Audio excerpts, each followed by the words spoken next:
Good day everyone, welcome to Math Solution Tamil. Simple equation la இன்னொரு sum பார்த்துடலாம். 3 of y minus 1 by 3 which is equal to 2 of 2y minus 6. நமக்கு bracketsக்கு வெளியே இருந்ததுன்னா நமக்கு நல்லாவே rule தெரியும். இந்த 3 is common for this y and also for this number. அதே மாதிரி இந்த 2 is common for 2y and also for minus 6. இப்போ எப்படி போடலாம்னு பார்க்கலாம். 3 into y என்ன ஆயிடும்?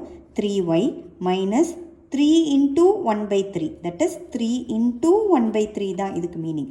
ஸோ மைனஸ் அப்படியே தான் இருக்கும். 3 into 1 by 3 என்ன ஆகிடும்? 3 by 3 ஆகிடும், which is equal to 2 2s are 4 into y is 4y, plus into minus is minus 2 6 are 12. So 3 by 3 நம்ம இதை 1ன்னு கன்சிடர் பண்ணிக்கலாம். That is 3y minus 1 which is equal to 4y minus of 12. நமக்கு வேரியபிள்ஸை left hand side வச்சுக்கணும்னு தெரியும். That is 3y இந்த transpose பண்ணி இந்த பக்கம் எடுத்துகிட்டு வந்தோம்னா minus 4y which is equal to இங்கே என்ன நம்பர் இருக்கோ அது சிம்பிளோட ஃபஸ்ட்டு ரைட் ஹேண்ட் சைடில் இருக்கிறத எழுதிட்டு தான் நம்ம டிரான்ஸ்போஸ் பண்ணணும். -1 இந்த பக்கம் டிரான்ஸ்போஸ் ஆகி வந்ததுன்னா +1 ஆகிடும்.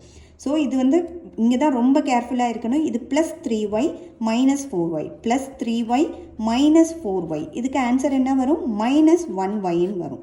So -1y which is equal to -12 plus 1. So இது நீங்கள் பேசிக்காக போடும்போது போட்டு பார்த்து பழகிக்கணும்.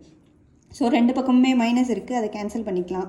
1y which is equal to 11, that is y which is equal to 11 the answer. Next வீடியோவில் மீட் பண்ணலாம். தேங்க்யூ.